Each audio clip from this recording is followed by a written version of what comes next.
A man reached out to open the fridge, but suddenly saw an assassin lunging at him. He immediately realized that his cover had been blown and started wildly throwing cans at the assassin. When the attacker got close, he kicked him hard to the ground. Then, Dan casually grabbed a pack of diapers, and in front of everyone's shocked eyes, he quickly walked to the front desk to check out. As a former top-level assassin, he knew this was far from over. Next, Dan smoothly drifted back home. He hurried to the staircase, pulled out a long hidden duffel bag filled with weapons and expired passports. To get his wife and kids out of danger, Dan immediately called his all-capable partner Augie, asking him to prepare international passports for the whole family. Meanwhile, Dan rushed to his daughter's school, planning to pick her up immediately. But when he entered the classroom, she was nowhere to be seen. Luckily, relying on his knowledge of his daughter, he roughly guessed where she might be. Soon, Dan found his daughter and took her with him. Before the assassin could catch up, he still had to find his son and wife first. Fortunately, his son was just at a friend's house playing video games. After receiving a message from his friend, he panicked about getting scolded by his father and ran out. Seeing his son safe, Dan quickly gathered both kids and set out to find his wife, Jessica. But halfway there, Dan noticed a car following them. To see if it was the assassin, he deliberately drove into a tunnel as a test. Luckily, the car didn't follow.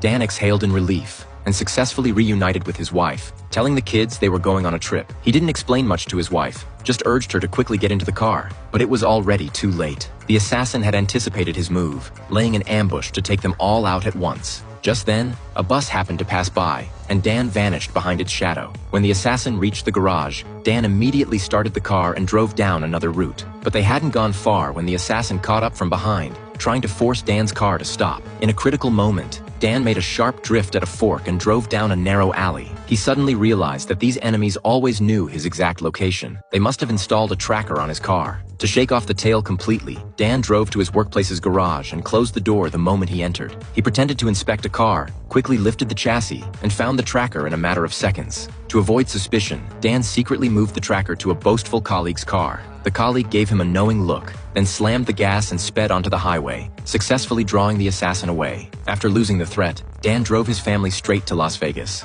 What he didn't know was that the head of the assassin organization, McCaffrey, had already arrived at his former home. Seeing Dan's family happy together, McCaffrey flew into a rage and immediately issued a kill order. Meanwhile, after a long, grueling journey, Dan and his family finally reached Las Vegas. To ease their exhaustion, he booked a presidential suite and even arranged a romantic candlelit dinner. But unexpectedly, when they returned to the room, full and satisfied, a red dot had already locked onto Dan's forehead.